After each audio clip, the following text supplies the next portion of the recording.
long before the rise of Majapahit, before the Dutch ever set sail to the east. There was an empire hidden by the mist of time, a kingdom of gold, ships, and sacred texts. This is the story of Srivijaya, the forgotten empire that once ruled the seas. His story begins in the 7th century, along the banks of the Musi River in what is now South Sumatra, Indonesia. A small port city called Palembang grew powerful under a new ruler, Apunta Hyang Srivijaya Nasa. In 682 CE, he launched a great naval expedition. It was not just war, it was a spiritual migration. With 20,000 men, he sailed, conquered, and unified key ports along the Strait of Malacca. Thus began the golden era of Srivijaya. Srivijaya wasn't a land empire. It ruled the oceans. With ships larger than anything in the region, it controlled trade between China and India.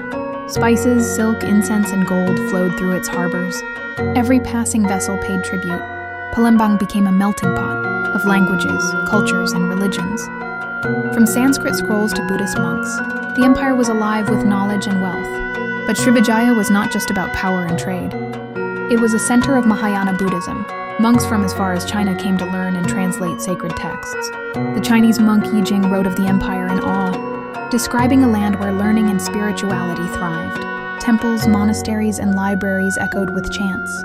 The king was not just a ruler, he was a protector of the Dharma. But no empire stays unchallenged forever. In 1025, the Chola dynasty from South India launched a surprise naval attack.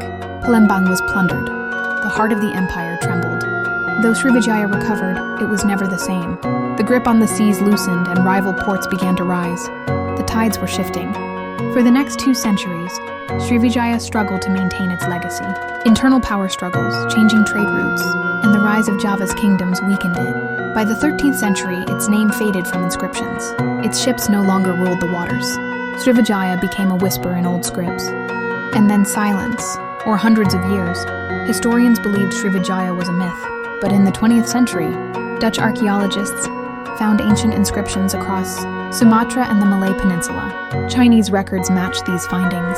Suddenly, a lost empire emerged from the pages of history. Temples in Chaya, Thailand, inscriptions in Kedukan Bukit. The truth could no longer be buried. Today, Srivijaya's glory lives on in fragments, in museum relics, in ancient ruins, in the language of trade. It laid the foundation for later kingdoms like Majapahit and Malacca. Its story reminds us that not all empires are carved in stone. Some, like Srivijaya, are written in the waves. Empires rise and fall, but the ocean remembers. And in the silence of the sea, if you listen closely, you can still hear the echoes of Srivijaya.